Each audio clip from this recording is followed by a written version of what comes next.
Bom dia a todos. Eu vim falar com vocês sobre integração de aplicações usando Python. Tá? Nos seguintes contextos: aplicações feitas em Python, tá? Aplicações de Python falando com outras aplicações. Nós vamos ver um pouco sobre integração de aplicações tradicional. Repara bem, essa apresentação ela não é sobre o modelo Enterprise de integração, ok? Ela é sobre integração de aplicações. Obrigado. Nós vamos falar sobre aplicações distribuídas, que é um desafio para a integração de aplicações, sobre a camada de comunicação, formatos de dados e, por fim, em aplicações externas. Bom, este é o modelo tradicional de aplicações. Nos velhos tempos, principalmente na época do mainframe, o que acontecia era o seguinte: as pessoas tinham seus dados armazenados em bancos como bancos em rede, bancos hierárquicos, e o que acontece? Cada um escrevia a aplicação para acessar esses dados da maneira que lhe convinha, inicialmente.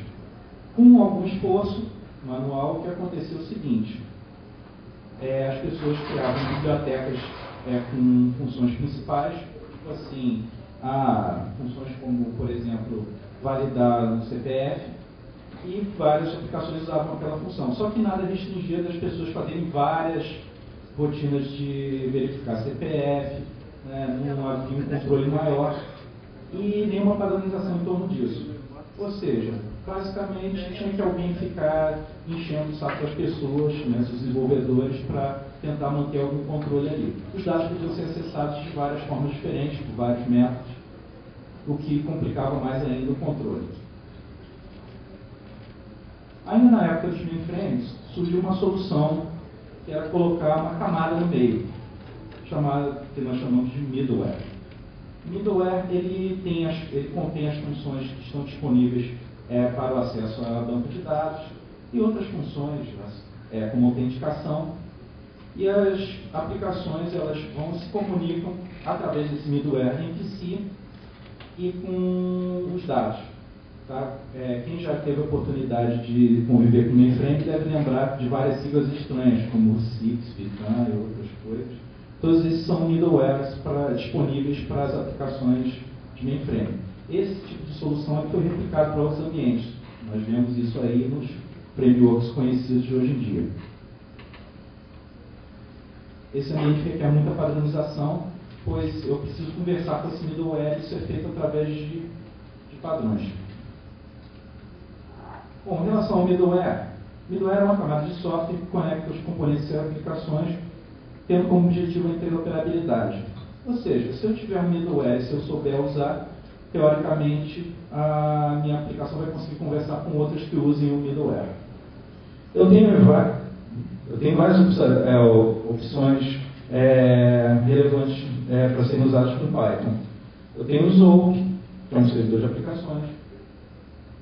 Tenho o WSGI, que é um padrão para comunicações com web server. Tenho o Twisted, que na verdade é uma série de middlewares. Eu tenho middleware para web server, para banco de dados, e tem muitos outros. O próprio Python em si pode ser visto como um middleware para a aplicação Python, pois eu estou isolando ele das rotinas de baixo nível. Eu posso trocar o ambiente, ou seja, eu pego o meu programa, rodo em outro lugar, e o Python vai se encarregar de entender o que está acontecendo. Mas o desafio mesmo hoje em dia são as aplicações distribuídas. Uma aplicação corporativa hoje em dia, esse ambiente é totalmente amadurecido. Eu tenho hoje servidores de aplicação aí que tem uma série de convenções, padrões que me permitem fazer uma aplicação redonda que converse com as outras. Mas quando eu caio no mundo da aplicação distribuída, isso não é exatamente assim. As aplicações distribuídas, normalmente elas obedecem a 3 arquiteturas: a computacional, recursos e híbrida. Eu queria mostrar elas para vocês. O modelo computacional, Ele, na verdade, ele lembra muito o modelo cliente-servidor. Eu tenho um servidor que existe ali dentro do ambiente, que, na verdade, ele é uma espécie de distribuidor.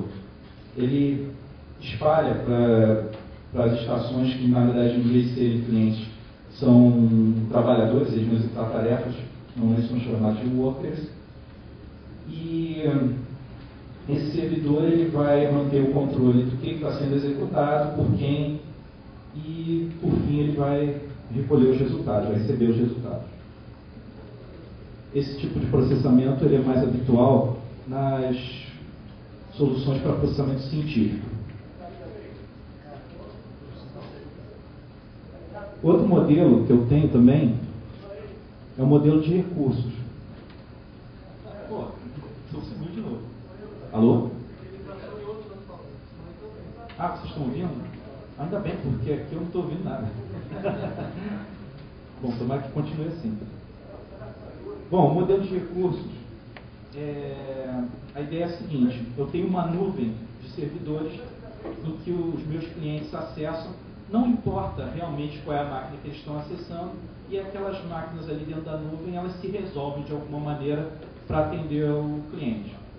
Um exemplo típico disso aí é o que acontece com web servers, onde eu tenho estruturas como, por exemplo, load balancers, que equilibram a carga entre mais de um servidor. Por fim, o santo graal das aplicações distribuídas, que é o modelo híbrido. No modelo híbrido, todas as máquinas, todos os equipamentos, eles podem operar como cliente e servidor ao mesmo tempo, ou separados, de qualquer forma. Nesse modelo, a aplicação ela faz o serviço da camada de comunicação, ou seja, eu fundi a estrutura de distribuição com a aplicação. Vocês devem conhecer muito bem BitTorrent, Emule, Nutella e outros softwares que fazem isso. Bom, aqui tem uma pequena tabelinha relacionando esses modelos. É importante, quando for construir uma aplicação distribuída, a gente poder entender quais são os fortes e fracos de cada uma dessas arquiteturas para construir usando uma arquitetura adequada. O modelo computacional, ele é um modelo mais antigo e, por isso, ele, na verdade, é mais simples de implementar, porém, ele é mais limitado em termos de escalabilidade. No final das contas, a granularidade com que eu consigo distribuir as minhas tarefas é equivalente ao tempo da menor tarefa. Ou seja, se eu tiver 200 tarefas que eu consigo separar no mínimo 30 horas, o meu menor tempo de execução é 30 horas. Não importa se eu tenho 20 máquinas ou 200 máquinas. Não tem jeito. Os outros, eles escalam melhor. Eu tenho como crescer de uma maneira realmente quase limitada, algumas pequenas restrições, mas no geral não há uma restrição clara. A complexidade das soluções elas vão crescendo conforme elas são mais recentes, mais atuais. O modelo computacional, que é mais antigo, ele é mais simples de implementar. Na verdade, eu já vi ele sendo implementado até com alguns scripts. Já vi um caso em que implementaram um desses usando e-mail. Tá? As mensagens que eram transmitidas entre as máquinas elas usavam SMTP. O modelo de recursos, ele tem uma complexidade média, que na verdade está amarrada aos servidores poderem balancear suas cargas. E por fim, o modelo híbrido, ele é mais complexo que os outros porque a aplicação tem que estar preparada para tudo. Do ponto de vista de tolerância a falhas, o computacional ele é menos tolerante a falha que os outros. Tá? Todos eles são razoavelmente tolerantes às falhas. Só que o modelo computacional, como ele prevê um cara ali que é o método scheduler de todos os equipamentos envolvidos, ele se torna um ponto de falha. Bom, em relação à aplicação, que é uma coisa importante, se eu vou projetar uma aplicação que precise de muito processamento de memória, o ideal é o modelo computacional. Se a minha ideia na verdade, compartilhar infraestrutura, melhor o modelo de recursos. Por fim, se eu estou querendo compartilhar informações realmente, o modelo híbrido é o mais adequado. Bom, exemplos. Eu tenho exemplo do computacional no Set@Home. Provavelmente vocês já devem ter ouvido falar nisso, que é o programa de localizar inteligência extraterrestre. Você pode baixar lá um screensaver e você ajuda eles a processarem sinais que depois eles vão e ignoram, né? Bom, no caso do cluster de recursos, um exemplo típico são os servidores web, como eu tinha citado antes, e também servidores de banco de dados. Se você pegar e configurar lá o Microsoft não, peraí, falei errado. MySQL Cluster. Se vocês configurarem o MySQL Cluster, o que ele faz é um cluster de recursos. Você instala ele em várias máquinas, essas máquinas conversam entre si, através da rede, elas compartilham os dados. Se você fizer requisição para uma delas e ela não tiver o dado naquele momento, ela replica da outra, ela consegue trazer o dado e entregar para o usuário. E por fim, o exemplo do modelo híbrido é qualquer peer-to-peer que vocês usem, conheçam, brinquem, tenham visto no computador do seu primo. Bom, em relação à construção de aplicações distribuídas, eu tenho que me preocupar com 4 requisitos essenciais. Tá? Requisitos essenciais, ou seja, eu não tenho opção, eu vou ter que me preocupar com esses 4 de alguma forma. O primeiro requisito é definir a forma de comunicação entre eles. Esse a gente vai ver mais detalhadamente porque é o que tem a ver diretamente com o nosso tema de integração. O segundo requisito é manter os metadados sobre os nós, usuários, arquivos e outras coisas envolvidas. Ou seja, a minha aplicação distribuída, pelo menos a infraestrutura que suporta ela, tem que ter a capacidade de perceber, por exemplo, que o equipamento 3 recebeu uma tarefa e conseguiu terminar ou não. Se ela foi um fracasso, eu vou ter que dar um jeito de jogar para outro lugar e tal. Para isso, eu tenho que manter os metadados, efetivamente. Eu tenho que ter uma camada de persistência para isso. Terceiro requisito é fazer um monitoramento, ou seja, justamente eu poder manter esses metadados. Eu tenho que controlar as tarefas, onde elas estão, se elas deram certo ou não, códigos de erro, eventualmente relatar isso aos usuários, se forem erros incontornáveis. Se forem erros, na verdade, de infraestrutura, como por exemplo, a máquina caiu, dá um jeito de reschedular aquele processo. Quarto requisito é a segurança dos dados e sistemas envolvidos. Ou seja, de alguma forma, por exemplo, se eu for usar máquinas na internet para processar dados, o ideal é que esses dados estejam criptografados de alguma forma. Tá? Não sei se esses dados, a segurança deles não importa realmente, mas isso não é comum, a não ser que você esteja desenvolvendo um peer-to-peer como aqueles que eu citei. O que acontece? Se você tiver controle sobre o ambiente, ou seja, é um cluster fechado, aí eu posso relaxar em termos de sigilo, mas no entanto eu tenho que me preocupar em saber se as máquinas caíram, reschedular os eventos, ou seja, tem que me preocupar pelo menos com a disponibilidade e integridade. Bom, o primeiro requisito é referente à camada de comunicação, que é o nosso middleware em questão para fazer a integração. A ideia é a seguinte: eu tenho uma camada que ela torna transparente os protocolos de rede para a minha aplicação. Eu não quero conhecer como o TCP/IP funciona. Quer dizer, às vezes até posso querer, tá? Por questão de performance. Mas, a princípio, isso não é importante para a minha aplicação. Meu objetivo é outro. Eu quero processar, por exemplo, fazer cálculos matemáticos, aritméticos, usando 300 CPUs. Tá? Para mim, então, é secundário eu entender como funciona o TCP/IP. É preferível ter uma camada transparente que faça isso para mim. A ideia é que essa camada ela existe em todas as máquinas. Eu me referencio a essa camada lidar com a complexidade dos protocolos e me retorna os resultados. Bom, eu resolvi apresentar para vocês algumas dessas camadas que tem disponíveis em Python para vocês, a partir do seguinte princípio. Eu escolhi uma que é mais pythônica, uma que é menos pythônica e uma que não é pythônica de jeito nenhum. Tá? Dizendo de uma maneira simples, é uma que te ajuda, né? Ela é pythônica, ela está do seu lado. Tem uma que você vai ter que brigar um pouco com ela e tem uma outra que você vai ter que carregar o piano. Ou seja, é o DIY, o do it yourself. Você vai ter que fazer tudo por sua própria conta. Vamos lá. O Python é um protocolo que ele permite a execução remota via TCP/IP de métodos de um objeto. Ou seja, eu publiquei o objeto na rede e as outras máquinas podem rodar métodos daquele objeto. Ele permite o envio de estruturas de dados serializáveis com parâmetros. Ou seja, eu posso usar coisas como, por exemplo, criar uma classe com os dados envolvidos e enviar para outra máquina. Desde que essa estrutura não envolva nada estranho, como, por exemplo, alguma camada subjacente lá escrita em C, C++, como certas bibliotecas do Python têm. Ele implementa também um servidor de nomes, que me facilita descobrir onde estão os meus métodos que eu quero usar nas outras máquinas. E também validadores para verificar as credenciais do cliente. Tá? Que o cliente que eu estou falando não é uma pessoa, é na verdade um processo. Aqui um exemplo do Pyro como servidor, como vocês podem ver, é muito simples. Se vocês tirarem os comentários, ele fica menor ainda.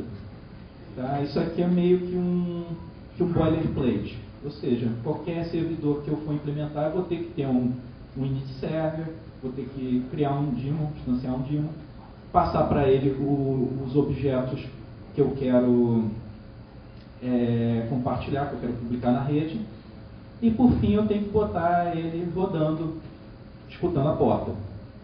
Ali no caso eu tenho a definição de um objeto que vai ser distribuído.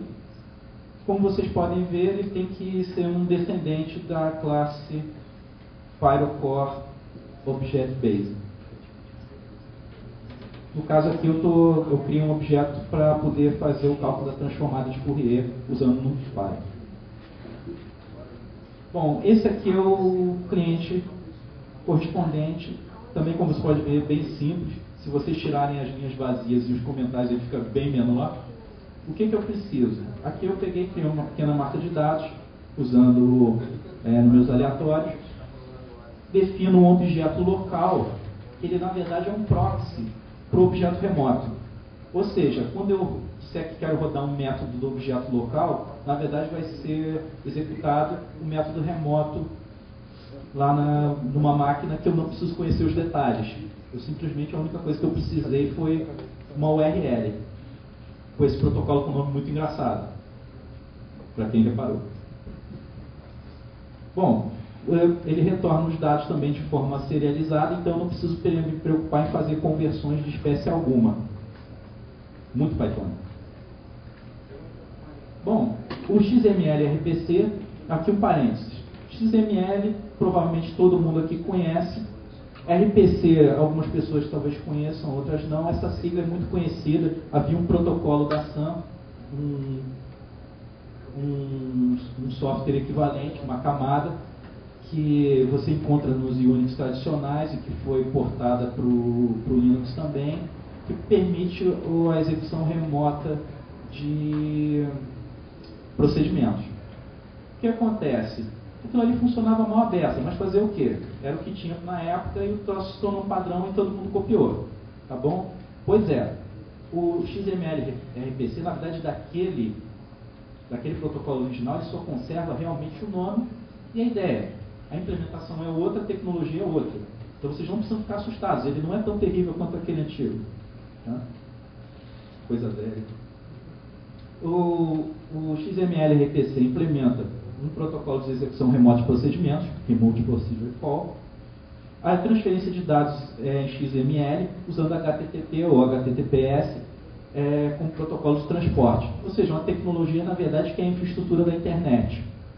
Ou seja, bem conhecida, já bem redonda e madura. E ele tem suporte a tipos básicos, como inteiro, ponto flutuante, ele tem texto, legal. Ele tem até lista. Esse aqui é o código do servidor. Como vocês podem ver, tem um detalhe muito curioso em relação ao servidor do Pyro. Eu tive que acrescentar uma conversão ali. Eu tive que converter o que no original era um array de ponto flutuante de 64 bits para uma lista convencional do Python com floats convencionais. Por que isso? porque o XML RPC não suporta os tipos do NumPy. Ele não pode transmitir isso, então eu tenho que converter na ida, e se eu quiser de novo, eu tenho que converter na volta também. De resto, ele é muito simples e parecido com o Python. Aqui o cliente teve que mandar os dados também já convertidos, tal como o servidor teve que responder convertidos. E, no geral, ele é bem simples. Uma coisa, aqui eu registrei uma função individual no servidor, mas eu poderia registrar uma instância. Então eu posso pegar, criar uma classe com vários métodos e publicá-la de uma vez só. Seria interessante do ponto de vista, vamos dizer assim, de consistência, que esses métodos sejam de preferência estáticos. É mais casual. Bom, cliente. Agora a implementação de socket. O socket implementa um acesso de baixo nível à biblioteca de sockets disponível em praticamente qualquer sistema operacional atual. Ou seja, você tem socket nos sistemas mais estranhos e esquisitos que você possa imaginar. Tá? Até naqueles sistemas obscuros que eu esqueci o nome, que tinha VMS da DEC, tinha socket, tá? Unix velhos, tudo que você possa imaginar tem socket. As conexões deles são ponto a ponto via TCP/IP, ou seja, um socket de servidor e um socket de cliente são exatamente iguais, não há diferença. Bom, aqui está um servidor. Como vocês podem ver, o código já cresceu e continua ali no final da página. O que acontece? Aqui eu criei uma classe server que ela é uma thread. Por que eu tenho que fazer isso? Porque o socket não me provê escalabilidade. Nas outras soluções eu tinha alguma escalabilidade que era provida pela camada. Nessa eu não tenho. Outra coisa, ele também não me faz conversões e não trabalha com tipos do Python. Então eu peguei e usei o cpickle para fazer a serialização. O método aqui da classe é o que faz o processamento real. No final eu boto ele no ar, coloco ele num loop, porque ele também não me proveu uma maneira de deixar em espera. Bom, o cliente ele é um pouco menor, eu tenho que fazer só o esforço de converter os dados, mas no geral ele é semelhante com os outros. Como vocês podem ver, o socket dá muito mais trabalho. Bom, comparando essas camadas, eu tenho o quê? A performance do socket é alta, na verdade ela é mais alta do que os outros, eu devia ter posto aqui altíssima. A performance do Python é razoavelmente alta e a performance do XLRPC ela é bem mais baixa. Por quê? Porque eu estou usando o protocolo HTTP e estou mandando XML ali. Ele está fazendo muito mais transferências de dados do que os outros. Os outros, na verdade, estão mandando ali binários que estão codificados. Do ponto de vista de portabilidade, a do Python é baixa, porque ele é uma solução pythônica, eu não posso conversar realmente com aplicações de outras linguagens, a não ser que eu faça alguma coisa nas outras linguagens, construa alguma coisa, uma camada. O XML-RPC é portável, a portabilidade é alta. O Socket também é alta, eu diria que é a mais alta de todas, só que é a que dá mais trabalho. A escalabilidade do Python é alta, tá? Por incrível que pareça, ele escala muito bem. A do XML-RPC é bem mais baixa, tá? E quando eu estou falando dela ser bem mais baixa, eu digo em questão, por exemplo, de volume de dados. Pelo Python eu posso transmitir muito mais dados antes de eu pegar e causar um overload no meu servidor. Fazer isso no XML-RPC é muito fácil. No caso do socket, isso depende da aplicação, ou seja, depende de todo o seu esforço envolvido ali. Em questão de complexidade, a do Python é baixa, porque eu já tenho muita coisa pronta direto na camada. A do XML-RPC é média, algumas coisas eu vou ter que me preocupar em implementar. E a do socket é alta, porque eu vou ter que implementar quase tudo. Em termos de dependências, o Python eu vou ter que instalar uma biblioteca de terceiros, e nos outros ele já vem com o Python em si. Bom, agora falando em termos de formatos de dados, eu queria apresentar para vocês um formato de dados que não é muito conhecido em relação aos outros que que eu vou comparar com ele, mas que eu tive excelentes resultados em transmissão de dados, que é o YAML. Tá? YAML é para rimar com Camel. YAML é a Item Markup Language. Implementa o formato de serialização de dados para texto, amigável para humanos. A representação de dados é através da combinação de listas dicionários e escalares. As convenções de sintaxe são semelhantes às do Python. Aqui um exemplo, como vocês podem ver, quando eu estou falando convenção de sintaxe, é da escrita do Python. A indentação tem significado, tal como acontece no Python.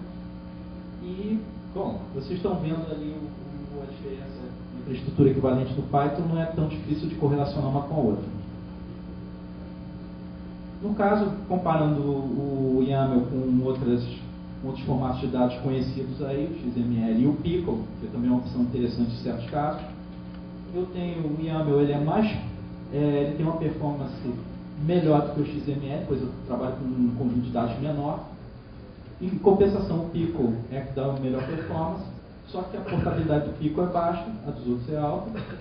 A escalabilidade do YAML é média, ele tem alguns problemas se você usar massa de dados muito grande. Tá? Ele começa a arrear em termos de performance. O XML ele escala bem, porque você pode usar outros frameworks que trabalham com mensagem e você economiza recursos. A do Pickle é baixa, na verdade isso é um formato de serialização interno do Python. A complexidade, no geral de todos eles são fáceis de usar, mas o XML é um pouco mais complexo. E as dependências, o YAML eu vou precisar de modos externos e os outros não. Estamos correndo que já está terminando o tempo. Bom, o último assunto que eu queria falar com vocês é a integração com aplicações que são, vamos dizer assim, elas são alienígenas ao Python, mas elas são pythônicas. Elas têm APIs, provêm APIs para eu poder me comunicar com elas. Entre elas, eu peguei aqui e listei algumas das mais conhecidas. Tem o BR Office, o Blender, que eu apresentei um exemplo na quinta-feira, o GIMP, o Inkscape e o PostgreSQL, que não é exatamente uma aplicação, mas eu coloquei ele aqui para, vamos dizer assim, porque ele merece. Certo? O elefante merece. Bom, o BR Office, o que ele implementa para nós? Para quem está interessado em Python e queira usar o OpenOffice. Por que o OpenOffice é interessante para a gente? O OpenOffice é interessante para a gente em duas vias. Uma é pelo lado do OpenOffice e outra pelo lado do Python. Pelo lado do OpenOffice, ele provê um suporte ao Python como linguagem macro, permitindo automatização de tarefas, construção de extensões. Ou seja, eu posso pegar e fazer com ele o que é comum acontecer em power users de suíte de escritório, e pegar, automatizo aqui uma tarefa, faço um cálculo que o pacote não provê e tal. Essa parte aí é interessante do outro lado, mas não é sobre ela que eu queria falar. Eu quero falar sobre a outra parte que é interessante do nosso lado, sendo um pouco egoísta. Do nosso lado, o bom é que ele implementa um serviço para atender conexões através de uma API chamada UNO, Universal Network Objects. O que isso significa na prática? Na prática, eu posso colocar o OpenOffice como um daemon rodando na máquina, posso conversar com ele, mandar comandos para ele, posso usar efetivamente ele pela minha aplicação. O que acontece? Vamos supor que eu quero gerar um relatório. Uma das perguntas que já vieram me fazer um monte de vezes. Legal, linguagem muito bacana. Mas não tem um gerador de relatório aí, não? Quantos já ouviram isso aqui? Estou vendo alguns aqui. O que? Os que a luz está me deixando ver. Pois é, gente. O que acontece? Existem alguns geradores de relatório, existem algumas soluções, report lab, algumas coisas assim. Mas a verdade é a seguinte, nenhuma delas tem o poder e a expressão do que você usar um editor de texto de verdade, um processador de texto. Porque aí eu tenho tudo ali. Tem tudo que você imaginar. E já pagina, posso botar, numerar as páginas, cabeçalhos, rodapés, tudo. Tem tudo. Posso colocar uma imagem ali dentro. E tudo isso com um código muito mais expressivo do que com o que eu teria, por exemplo, com o report lab. Não é uma implicância com o report lab. Ok? Seja bem claro. Pois é, o que acontece? Eu vou fazer a minha aplicação, ela vai conversar com o PyUno, e o PyUno vai conversar com o OpenOffice. Aí o OpenOffice vai ser meu escravo, vai fazer tudo o que eu quero, através de conexões remotas, ou através de naming pipes. Geralmente você vai preferir o naming pipes por performance, porque geralmente você vai rodar o OpenOffice na própria máquina onde vai ter a aplicação. É bem mais esperto fazer isso. Tá? Afinal de contas, ele é livre e ele é grátis. Por que eu não instalar nas máquinas? Isso se ele não estiver instalado. Vamos ver aqui um exemplo de como a gente gera um relatóriozinho bem simples no OpenOffice usando a Python Uno Bridge. Eu tenho que importar a biblioteca Uno, que permite a comunicação com a fonte. E aqui eu também aproveitei e importei uma função property value que eu vou usar como comodidade aqui para poder setar as propriedades do meu documento. Repare que ela tem aqueles nomes longos, assim como o pessoal da Sun gosta, né? Pois é, a minha massa de dados aqui é muito simples. Eu tenho ali uma lista de tuplas em que tem assim, artista, faixa. E aí tem vários artistas e músicas que eu gosto. Vocês podem até não gostar, mas são as que eu gosto. Ok? Pois é. Aí eu extraí delas os tamanhos, né, o número de linhas e o número de colunas. Bom, agora começa a parte quase interessante. Dá uma olhada. Esse aqui é o boilerplate. O que é um boilerplate? É aquele código que acontece muitas pessoas que já trabalharam com APIs aí diferentes, principalmente em outras linguagens, até tem umas assim no Python, mas é muito comum em outras linguagens, tem aquele trecho de código que você já não lembra mais o que ele faz, mas você tem que botar sempre no teu código. Né? E se você mexer nele, vai dar problema. Isso é um boilerplate. O que acontece? Para eu usar o OpenOffice do lado de fora, ou seja, eu não estou fazendo uma máquina, eu estou me comunicando com ele, eu preciso usar um boilerplatezinho aqui. Dá uma olhada. A gente até vai ver o que ele faz, mas a questão é a seguinte: no final das contas, para você usar, você copia essas quatro linhas aqui e acabou. Tá? Isso você só precisa mudar a URL, por favor. O que acontece? A primeira linha, eu arrumo um contexto para o componente local. Da mesma forma como aconteceu com o Pyro, na verdade eu tenho um objeto local dentro do meu programa que vai se referenciar a um objeto remoto. Só que nesse caso, a ponta de cada ponte da bridge, eu vou ter que criá-la primeiro e depois eu digo para onde ela aponta. Aí o que acontece? Criei o contexto, peguei o contexto, aí eu preciso preciso resolver uma URL misteriosamente para esse contexto local, essa parte misteriosa do boilerplate. Preciso de um contexto para a URL remota, ou seja, eu declarei qual é o objeto remoto equivalente ao meu objeto local com que eu vou interagir. E por fim eu preciso pegar um documento para fazer isso. Tá? Um documento dentro do OpenOffice, e aí terminou o boilerplate. Tá? O resto do código agora sim, agora a gente vai chegar nas partes realmente interessantes. Para eu criar um documento novo no Writer, ele tem uma fábrica de documentos ali, uma fábrica de objetos que gera um objeto documento, e aqui eu passei o blank, que é um documento novo, limpo. Poderia ser um documento já preenchido? Poderia, por isso eu posso usar template. Só isso aí já dá vários pontos de vantagem em relação a você pegar e ficar escrevendo o relatório todo na mão. Né? Preciso de um cursor de texto, tal como acontece com as APIs de banco de dados, eu preciso escrever no meu arquivo, então para isso ele me provê um cursor. Eu posso mudar as propriedades desse cursor, uma coisa que você não vai encontrar no banco de dados, eu posso escrever em Verdana, ok? E outras fontes tranquilamente. Com isso aí eu mudei a fonte padrão, posso mudar a largura do caractere, a altura, e escrevo nele. Insert string é um método para eu poder colocar um texto ali. Legal. Com isso eu criei um headerzinho, botei um início no título do meu documento. Para criar uma tabela, eu crio uma instância do objeto tabela, da classe tabela, inicializo com aquele número de linhas e colunas que eu peguei dos meus dados, e tenho que inserir ele no meu texto, no meu documento.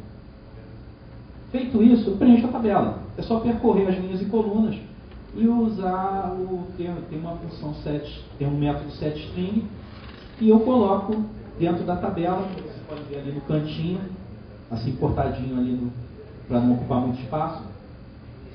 Pois é, com isso aí meu documento já está pronto. Acabou. O código verdadeiro para eu gerar o relatório foi, na verdade, poucas linhas, não foi? Não foi tanto assim. Vai fazer isso no report leve, já disse, não é implicância com o report leve. Para eu poder exportar isso para PDF, eu tenho que usar aquela função mágica Profit Value, que eu tinha pego lá num componente da SAM. O que acontece? Criei um Profit Value, que é o overwrite, estou falando um inglês mais correto, com valor true, para eu poder subscrever o documento de destino, e criei uma outra Property Value que diz qual é o filtro que eu vou usar para exportar o meu documento. Aqui eu estou exportando do Writer para PDF. Ok? Parece muita linha assim, mas de novo isso é muito boilerplate. É só copiar e você muda o valor da propriedade. Ctrl C, Ctrl V. O que acontece? Eu preciso definir uma URL de destino, onde eu vou gravar, vou ter ali músicas PDF, e salvo o documento, por fim eu fecho. Aqui embaixo está o documento de destino. Como vocês podem ver, você consegue gerar um relatório no formato que vai ficar bonitinho para você entregar para o usuário. Né? Ele vai gerar assim, vai sair um PDF todo bonitinho, que ele pode imprimir, em vez de poder imprimir direto daqui, usando a API do OpenOffice. Bom, aqui tem umas referências a esses projetos que estão todos envolvidos aí. Enfim, alguém tem alguma pergunta? Opa!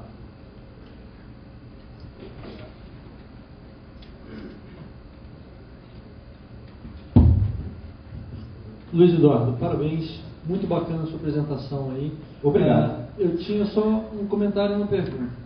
O comentário está relacionado na hora que você foi falar sobre sockets, e da forma como você falou, deu a entender de que para usar sockets você teria que usar threads. E na verdade, eu sei que você sabe que não é assim, mas pelo menos na hora da forma como você disse, deu essa impressão. Então, só para deixar claro para o pessoal. Sim, na verdade, me expliquei mal. Você tem que usar threads ali naquele exemplo para poder fazer a mesma coisa que os outros exemplos faziam. Isso, beleza. Na verdade. Beleza. E a pergunta é a seguinte. Em relação ao OpenOffice, quando eu fui experimentar o PyUno, o que me dissuadiu de usá-lo foi, na época, documentação e compatibilidade entre versão de Python e versão de OpenOffice. Então eu queria que você falasse um pouquinho sobre isso, documentação do PyUno e o interno das versões. Esses são dois problemas que eles estão sendo resolvidos aos poucos. Tá? A quantidade de documentação da PyUno está aumentando, o uso dela está aumentando, com isso ele está se formando uma comunidade forte ali. O que acontece? Essa comunidade hoje, ela está portando a API para o Python 2.5. Hoje, para você usar essa API, você tem que usar o Python 2.3.5, que é um Python antigo. Sei, tudo bem, ok. Então, todo mundo aqui ficou revoltado agora. Eu sei disso. Mas olha só, a questão é a seguinte. Você precisa usar o Python 2.3.5, só que tem uma coisa. O Python 2.3.5 pelo menos está bem melhor do que se fosse o Python 2.1. Certo? Com certeza. Tá? Ele não é tão ruim assim, né? Tá certo que melhorou um bocado a partir do 2.4. A questão é a seguinte, esse esforço está sendo feito, eu acredito que nas próximas versões do OpenOffice isso seja melhorado. Essa API, na verdade, ela tem melhorado nas últimas versões, eu tenho acompanhado isso. Até o 2.3 ela tinha alguns problemas, até o 2.3 aí não é do Python, é do OpenOffice. Até o 2.3 ela tinha alguns problemas para você usar, você não enxergava tudo que as outras enxergavam realmente, você enxergava de uma maneira meio estranha. A partir do OpenOffice 2.4 melhorou muito, agora atualmente ela está bem redonda, funcionando direitinho. E é aquela questão, tudo bem, você não tem tudo que tem ali no 2.5, mas em muitos casos, por exemplo, um código que vai gerar relatório, isso não é tão não é drástico assim. Ninguém vai pegar e surtar e ir ao trabalho com uma metralhadora e liquidar todos os colegas de trabalho, né? Por causa disso. Mais alguma pergunta? Aqui e ali. Gente, se não ver alguém que, se eu não conseguir enxergar alguém que fez uma pergunta, é por causa da luz. Tá. Bom, minha pergunta vai um pouquinho, a gente viu esse código Pyuno, né? Eu acho que faltou mencionar que o Python 2.3, apesar de ter que ser usado, ele vem junto com o OpenOffice. Você não precisa instalar o Python 2.3 separado. Você instala o OpenOffice e já está lá. O Python 2.3.5 ele vem com o OpenOffice atual e quando a API estiver portada para o 2.5, ele será distribuído com o OpenOffice mais recente. Não é engraçado você imaginar que todos os usuários de OpenOffice por aí, que são os usuários de OpenOffice que realmente têm um Python instalado e não sabem disso? Mas a minha pergunta é outra, né? Você falou que está aumentando a comunidade que usa o Python. Eu queria saber se essa comunidade está fazendo um byte de Python para isso aí, porque para mim isso aí não é Python. Ponto e vírgula, ponto staroffice, ponto sum, ponto x. Então, um módulo que faça uma licitação disso para parecer Python. Sim, eu entendi. Olha, não existe nenhum projeto com byte nesse estilo, tá? Desconheço. Eu já até procurei, na verdade, tá? Mas o que acontece? A ideia do Python monogrid, na verdade, é a seguinte: esse monogrid, ele não é só para o Python, ele é para uma série de linguagens. Existe uma casquinha que é o Python Pyuno sobre a Unogrid. Então, naquele momento ali, isso é explicitado, né?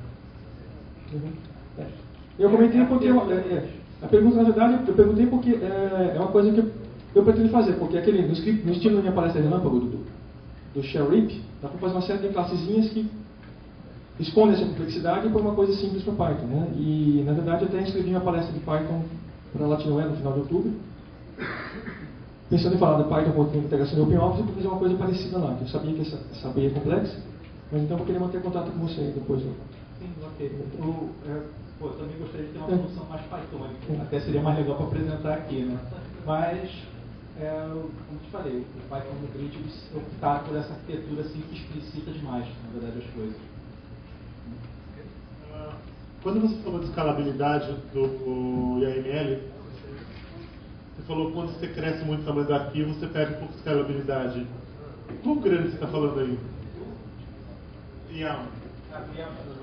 Você começa a perder a escalabilidade, porque o que acontece é o seguinte, né? Na verdade, é um problema de parses, tá? Isso eu já testei mais de um parser, eu testei o PySif, testei o Pyano.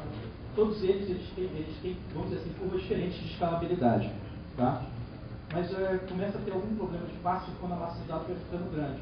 Não sei exatamente o que eles fazem ali, o que acontece, porque eu não analisei o código deles. Mas a questão é a seguinte: numa solução, por exemplo, com XML, o que acontece é o seguinte: no XML você tem várias APIs.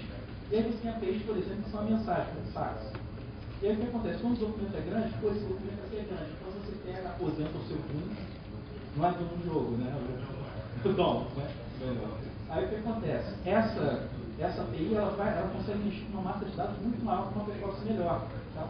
Eu sinto falta disso no YAML. Tá? Isso é uma sensação pessoal minha. Tá? Pode ser que você faça teste. Legal, eu fico aqui, caiu a performance, mas para mim está ok. Para mim está consistente. Tudo bem. Eu tive mais problema com os parsers de YAML do que com YAML com uma massa de dados grande. Efetivamente, alguns deles eu reimplementei justamente para fazer mais ou menos isso. Entendi. Uma coisa curiosa é que eu testei os parsers de JSON, né, e os parsers de JSON, eles têm uma curva bem parecida, mas no geral eles falam melhor. Vamos saber. Obrigado. Mais alguém? Tem uma pergunta do Big Carrona. Ave Carrona. Ave. Ô Luiz. Oi. Eu quero saber assim, sobre o Pyuno, ele é a única opção para gerar documentos do OpenOffice, ou se tem algum wrapper para gerar ODF sem ter instância? Existe mais de um projeto para gerar o ODF, só que todos eles, perto do Python Monogrid, é como você comparar um Moab com uma tiradeira. tá? Dizendo assim de uma maneira simples. Tá? A diferença assim, é monstruosa, inclusive tem vários desses projetinhos que estão, não é mortos, né? Porque software livre ele não morre, ele é que nem o Chulu, ele não morre, ele apenas hiberna lá num sono profundo no fundo das águas, né? Esperando que alguém um dia o ressuscite.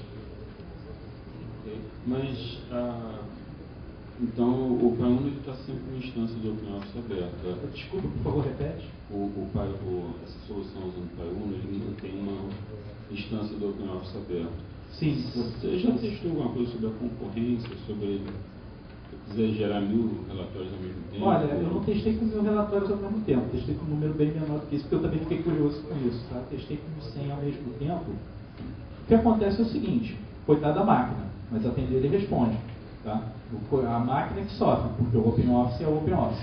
Como todos aqui sabem, todo mundo que já viu o OpenOffice rodando uma vez na vida, ele tem o que você quer, né? O que você vê ali, ou seja, é o máximo de recurso pela potência da sua máquina. Né? Mais alguma pergunta? Mais alguém aí? Ninguém quer me perguntar, por exemplo, o que acontece com o Inkscape, por exemplo, ou com outros assim? Engraçado assim, nessa hora levanta a mão lá atrás e diz assim, nem eu sou usuário de Inkscape. Né? Pois é. Bom, então, gente, obrigado. Tchau.